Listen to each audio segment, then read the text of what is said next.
some people ask me, like, when is the best time to start a business? A lot of people ask me that, especially on shows like this. And I go, during a Great Depression or a Great Recession. And Yeah. they're like, what? And I'm like, you will never be hungrier. Therefore, you won't be more creative, and you won't be forced to figure out how to be as lean and as mean as possible in a very competitive environment. Welcome back to the What Went Wrong podcast, where we tell the untold stories of bouncing back. I am your host, Tabitha Thorell, and I want to welcome our audience to the podcast. And I want to welcome our guest, Lance Cayko. Guys, you want to listen to this guy. Listen to his accolades here. He is a serial entrepreneur and co-founder of a wildly successful architect and construction firms in Northern Colorado. His career is in the architecture, engineering, and construction industry. So if you are somebody that is in that industry, you want to listen to this guy and his story. He excuse me, he has several designs and awards, including the International Architizer. Man, I didn't even know that was a thing. That is awesome. And Living Small Town in 2016. He co-founded F9 Production, his architect firm, in 2009 with his business partner, Alex Gore, after being laid off from a boutique firm in Boulder during the Great Recession. I feel like that's a story in itself. But with all these accolades, Lance, we know that you did not start there. So I cannot wait to hear what went wrong. What went wrong is exactly that part in the bio, for sure. And it was actually sort of a double whammy. So I graduated from North Dakota State University with a master's in architecture in 2008, and graduated at the top of my class. Was on cloud nine. I won the Peter F. McKinsey Award, which is the best architectural thesis. I was the first person in my family to ever get a bachelor's degree, let alone a master's degree, let alone be recruited by MIT,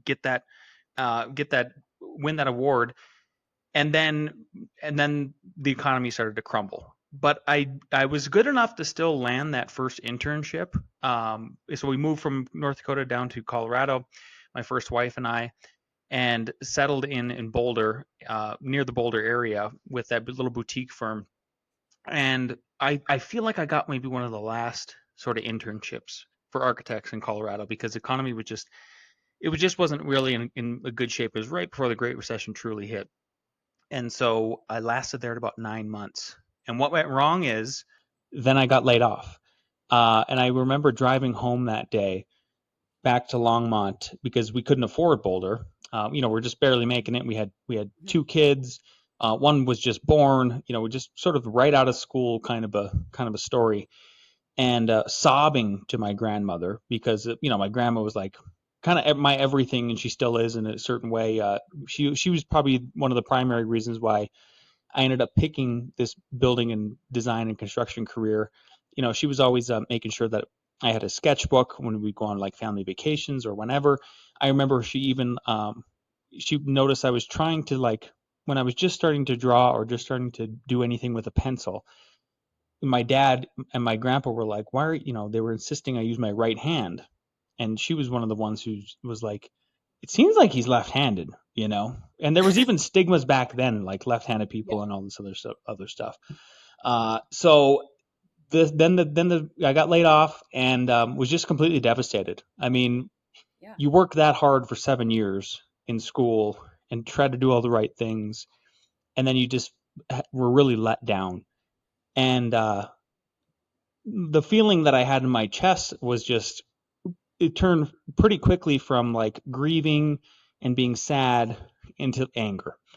And I was really mad at the two guys who hired me from that firm, the owners, and just letting me down in that kind of a way. And I was like, I don't think they really took their business serious from a business standpoint. I think they're architects, much more artists than they were business people. Didn't even feel like they needed to advertise, or like solicit themselves out there for business. It was like, oh, look at me, I'm from Boulder, I'm this highfalutin architect, and people should just want to work with me, as if it's a privilege to work with them, kind of in an artist kind of way.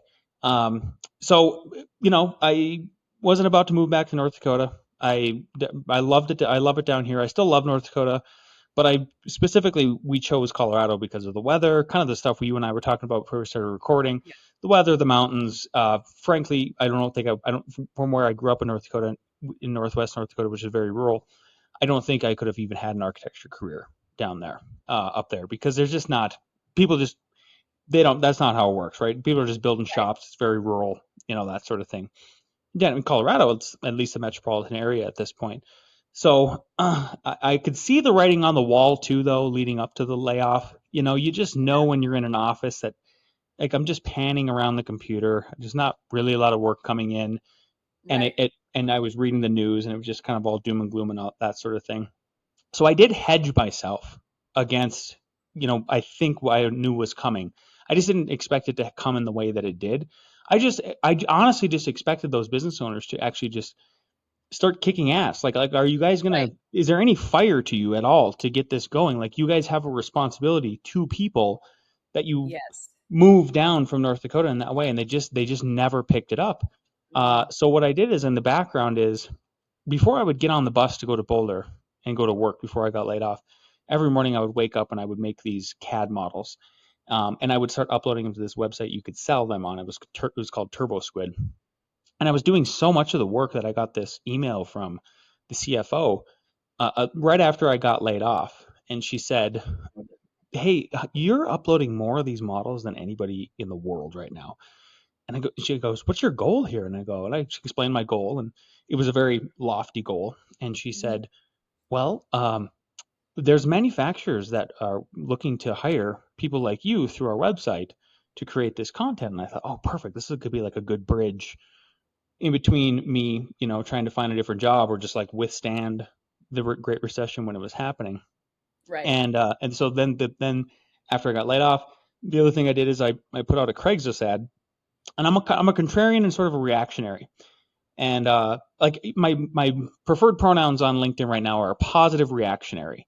If they would have let me put positive reactionary alternative, that's actually what it would be, because, like, that's just how I think. Like, I've kind of, like, gotten to this point in my life, in the past year or two, doing shows like yours, Tabitha, and doing my show, and just doing all the public speaking that I do, of sort of formulating on the fly my thoughts. Like, it kind of helps me condense where I'm at in life, and then come up with sayings or things that I like to live by. Did you know the number one way to build wealth is through real estate? Have you always wanted to buy your first income property, but you didn't know where to start? Join my group, Legacy Wealth Builders, where we will teach you how to buy your first income property and then keep your wealth by teaching the success and wealth principles to your kids. Because it's not just about building your wealth, but it's about keeping it for generations to come. So click the link, join our group, because for the month of June, the group is free. So get all the training you need and join the group now. And one of them recently is, like, me recognizing the law of polarity, Mm, where it's like I have a negative and I have a positive. So yep. I was at dinner maybe 3 or 4 months ago with my children, and just me and them. And I said, "What do you guys think? What do you guys think? When do you guys think I get more nervous? Do you guys think I get more nervous when there's, like, a bad thing that happened to me, or a bunch of good things?" And I go, "I don't know." And I go, "I get really nervous when it's just a bunch of good things." And they're like, "What?" And I'm like, "Yeah, because then I feel like the negative is going to come, and the Mhm. rug is going to get pulled out from me." And I go, "I actually get really excited, guys, when the negative stuff happens now, because I know something positive has to happen, because it's a law of physics. Like, the Yep. universe does not exist if we don't have this. It's the yin and yang, and all of that Right. sort of thing." Yeah. So I put out these Craigslist ads, and the way I was reacting to kind of fill the gap in work that I didn't have until I started getting my own work, and started the firm eventually, was I would go on Craigslist, and I would fell back on my handyman skills. So I actually grew up being a carpenter, from the age of 13 to 21. I have an associate's degree. And I was going to be a builder originally, not an architect. So I Okay. put out so I'd look up all these, like, I was like, I'm not moving back to North Dakota. My wife likes it here. I like it here. There's got to be, like, painting jobs or something, and I could always command my own work. So I started looking on Craigslist, and I was like, "Oh, this is my competition, like an old grumpy guy who maybe has a drinking problem." I got this, right? Yeah, so I did the positive reactionary thing, and I said, like, young, handsome, smart, sober, master's degree in architecture, handyman. And the phone was ringing off the hook. I had all these housewives from Boulder calling me. I was working for cash for like 3 or 4 months. We were actually doing even better for 3 or 4 months than when I had the internship. And then eventually I landed that CAD work I was talking about. Got a house, got a clinic. I wasn't licensed at the time to do the clinic, so I even had to bring that work back to that firm that laid me off. Um, Oh, and then I called my best friend. His name is Alex Gore, who got laid off about the same time I did. He went back for a master's degree in construction management, and he thought, the recession was only going to last a year. It didn't. He graduated, and then I said, "Hey, he was very dejected. He was living with mom and dad again. It was horrible." And I was like, "How much money do you got?" I got a house. I got all this CAD work. I got this clinic. I think I have a formula for us to get work. I realize we're doing this unlicensed. So we have to navigate around this carefully and look up the laws and what we can and cannot do. We have to advertise, but I have a pipeline here, and nobody else is hiring because 50% of the people in the architecture, engineering, and construction community got laid off during the Great Recession. Like mm-hmm. it was devastating. And he said, "Oh yeah, I got a couple $1,000, like a couple months of rent." And I go, "Well, the apartment right above mine, one bedroom, opened up south facing. Like, let's do it. Let's try it." So he moved down, and in 2010 we formed F9 Productions, our architecture company. Starved for a couple years. The economy started to pick up, and the last decade has just been an amazing, astounding, like, just a lot of blessings from God, like helping us out and making sure we're on the road of providence, of growth. So that's how I turned that real negative into a positive, and it's really just resonated with me for the rest of my life. And there's other negative big stories that are things that have happened to me too, where I'm like, every single time there's this negative stuff that happens, the positive comes out. I love that. I mean, thank you so much for sharing your story. I think so much of it. One thing you said that I feel like right now in this day and age where we're at in 2024, you said, I felt let down. I thought these people were AKA going to save me or save us or do something, and they didn't. And I feel like a lot of people, after COVID, and then right now we're going to, Mm. recession again. And it's like some people are just waiting to be saved. And one of the reasons why I did this podcast is you can be the one. Like, you can be the hero to your own story. Take control. That Mm. sounds like what you did. It's scrappy work. You did all the things. You're willing to paint. I bet people were like, you are an overqualified handyman. Oh That's what God, I yeah. would. Oh yeah. Well, that's why it was such a funny ad, Tabitha. Like, I laugh at Yeah. it every time I tell the story. I'm like, that's hilarious. Yes, I know. I'm thinking land psycho, like architect by trade, but handyman by every day or whatever. Yeah, yeah. But it's funny because my husband has a construction background and he loves to build, and um, architecture was never his thing. He was like, that's too precise, but he's a visionary. He loves to see things in that way. And I have a cousin who's actually an architect. So I know like what you go through, like you said, the 7 years and oh my goodness, like the internships and the jobs in the architecture world. I mean, people talk about like residency for medical, but I saw what she went through to be an architect and it was no joke. I mean, and even now as a professional, like there's a lot of hoops you guys have to go through and licensing and all that stuff. So I definitely commend what you went through, but you did the scrappy work. You weren't above it. And it sounds like you got, what I always call the dose of humility that the true entrepreneur Yeah. needed. It was like you were able to humble yourself and say, you know what? I know I'm an architect, but I'm not above, feeding my family, or I'm Yeah. not above to get into this to see what is building. And it sounds like you built the character that it takes to build a successful architecture and beyond business that you wouldn't have gotten if you didn't go through those trials. Yeah, And I so am so I I am love so thankful for those schmucks that were that. bad at the business. Because Yeah. then we reacted to their bad business practices too, and that's exactly what we did, Tabitha. Then the principles then that are on our website, the F9 principles at Yeah. f9productions.com, are exactly the opposite of them, right? So for example, just communication. Yeah. Communication was a big one. It was when we started going after work and trying to get work. A lot of our first customers were just shocked that we called back even during the Great Recession. Like, I don't understand these architects and that the idea that where's the customer service? Like that's everything. Your customers are the ones writing the checks. They're the ones taking the risk, buying the land, opening the business, and therefore need the drawings and all your expertise and stuff like that. And then the other big one was just like you said too about it humbled me knowing that I'm like, well, I got to eat. Like I got children to feed. Yeah. So am I really above small work that maybe some of these Boulder or Denver architects wouldn't take on? I don't think so, right? Yeah.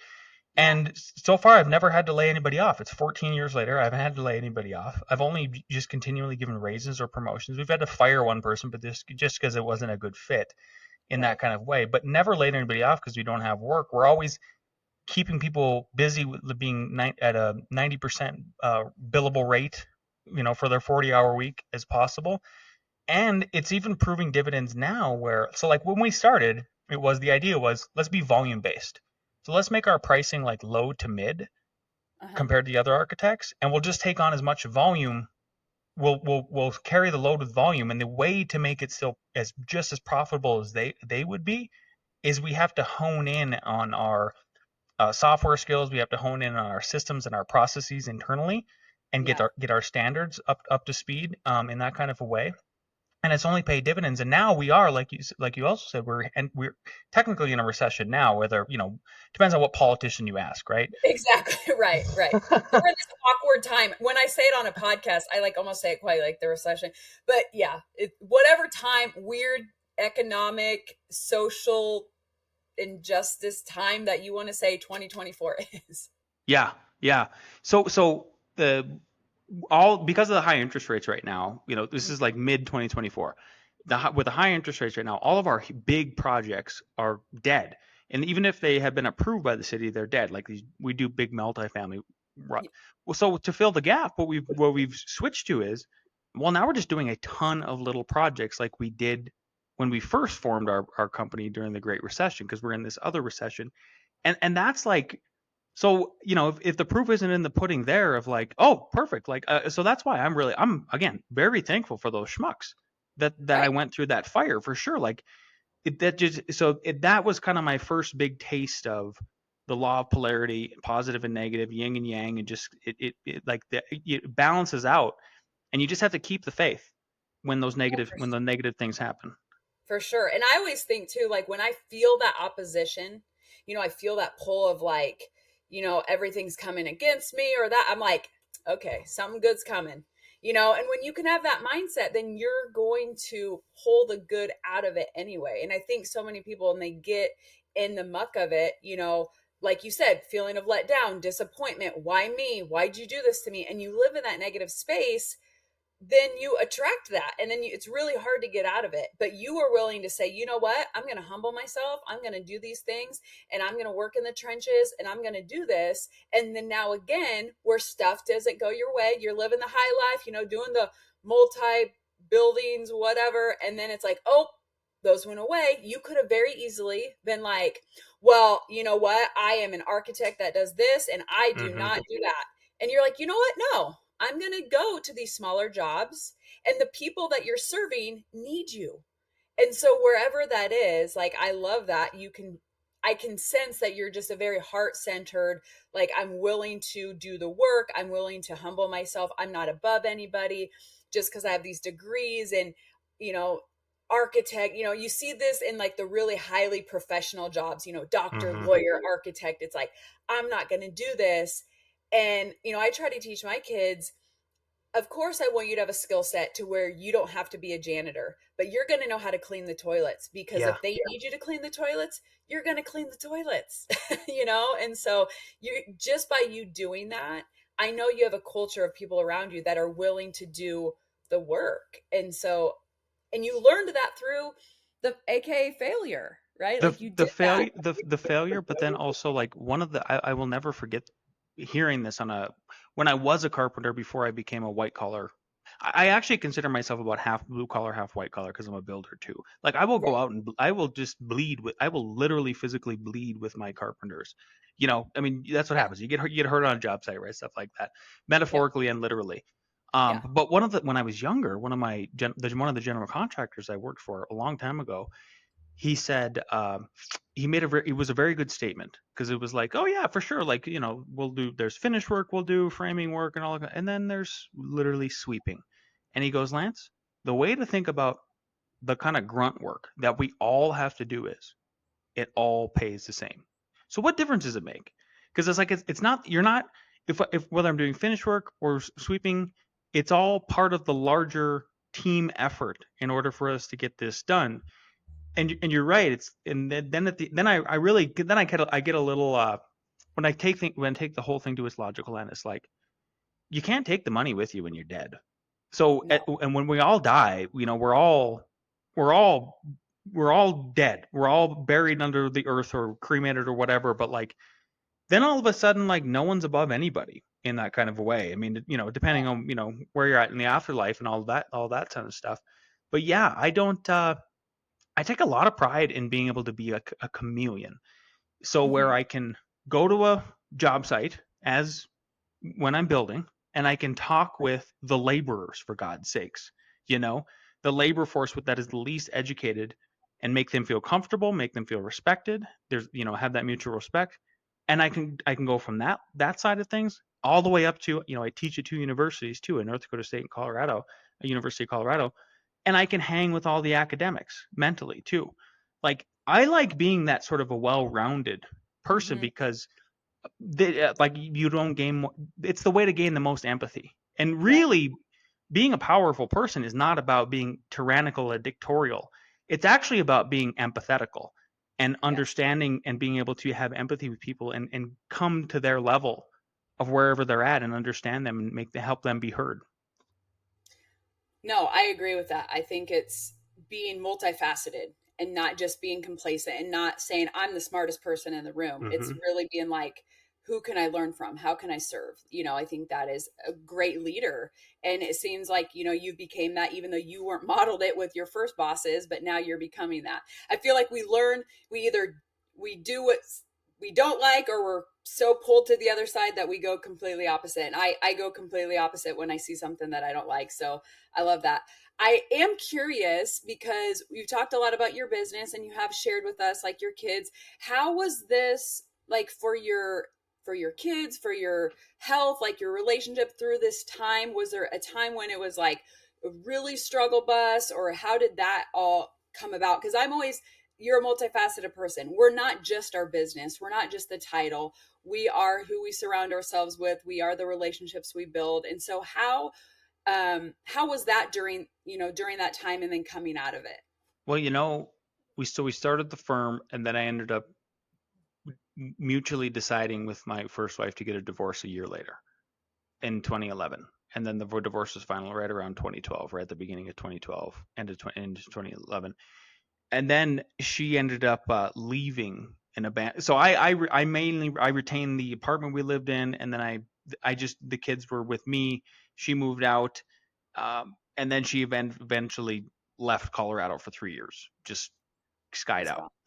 And so then it was now all of a sudden, I have a startup, and I'm raising two children, small children. The youngest, a daughter, so they would have been 2 and 6 when she left, all by myself, Wow. making it just paycheck to paycheck, because we were a startup and that sort of thing. Um, so it was very hard. It was probably That's why I prefaced, at the beginning, that like there was a double whammy that happened. Uh, Yeah. super hard to deal with, because it was just so much work, right?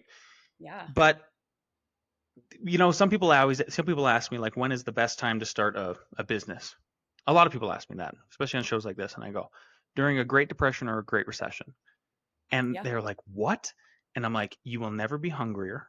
Therefore, you won't be more creative, and you won't be forced to figure out how to be as lean and as mean as possible Hmm. in a very competitive environment. Yeah. And if you can withstand that fire when you start, just like we did in those first 3 or 4 years, and you build in all of those processes, and you're a lean, mean, service machine or product machine or Yep. something like that. When you come out and the economy is good, it's incredible what you can do and how you can multiply after Yeah. that, and start to take over and really crush your competition, in a positive way for yourself and all of that.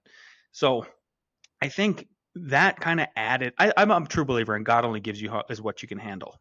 So like he knew I can handle being a single dad, raising two kids all by myself for 3 years until she came back, starting up the business because it was preparation as well, right? Like that's what's so interesting about those kind of forces. I feel like there's always the metaphor of if you can withstand starting up a business during those kind of down times, you're under so much intense heat and pressure. It's like when a diamond forms.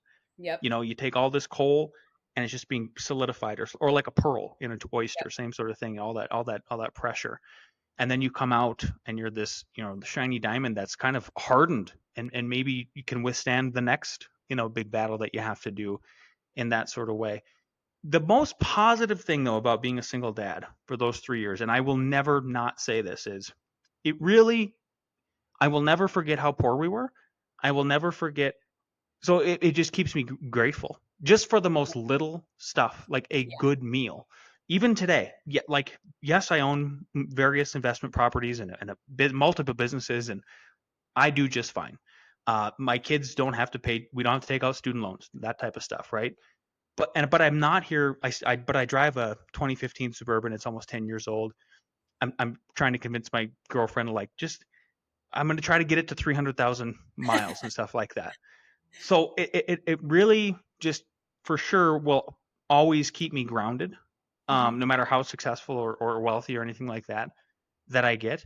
And then the other perspective is like that really was probably a peak part of happiness for me for those 3 years. Even though we were so poor and barely making it, and it was so hard doing all the things, being the mom and the dad for the three Yeah. years all by myself. I don't think I've ever been happier because it was just like me and the kids. It was Yeah. really special. Yeah. You had that time and they didn't have anybody else. So you Yeah. had to be the person.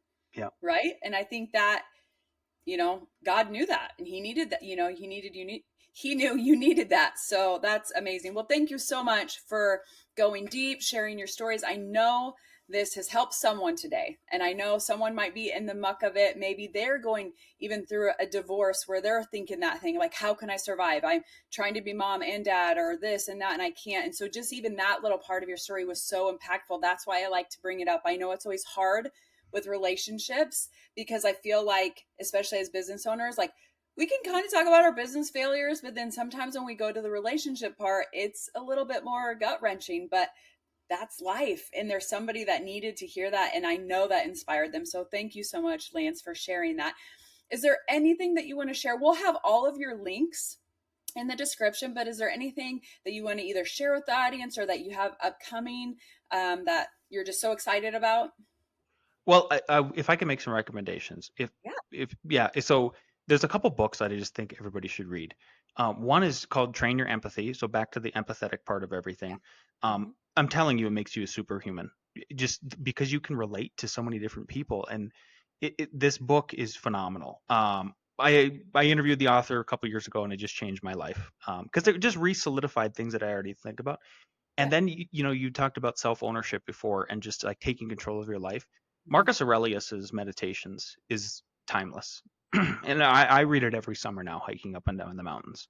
I read it once a year for sure, just to remind me that like real happiness also starts from just self control and self ownership and discipline, and like you can you can try the things like voting or the political activism and everything, but like what really matters, how you start your own day, Yep. how you interact with your family, like Yep. your relationship with God, your relationship with your employees, people you're serving. Like that's the Yeah. immediate part of it. Your community, right? That's really where it is. And all these externalities can kind of get us just thrown off the path, right? Oh, We no. would like how much control do we have over that kind of stuff? Well, like we don't. Right. Like I can't tell the Federal Reserve to drop interest rates. I want them to, but Right. they won't do it. So those I always have to try to recommend. I think those two books if I get the opportunity. And then if anybody wants to link in with me, I'm always available on LinkedIn.com. You just I'm the only one with this name. Lance, last name Cayko, Cayko. I will link in with anybody. And we'll have that link in the description as well. But thank you so much again, Lance. And guys, remember if this audience or if this episode served you, like share this with a friend. Especially if you know of a friend who's going through this right now what we have going on, whether you want to call it a recession or not. Maybe you know somebody who's really struggling and they just need a little bit of hope, or they just need to hear a story that's similar to theirs so they know that they're not alone. Share it. I always say, don't be a taker, be a giver, and share this episode. Also, let us know what you're loving, what you're not liking. We look at all the comments so that we can make this podcast better for you, so we can serve you. And remember, if you're in the what went wrong, just stay persistent and keep the course. Find the resources, because the what went wrong will lead to the what went right if you just give it enough time. Until next time, bye guys.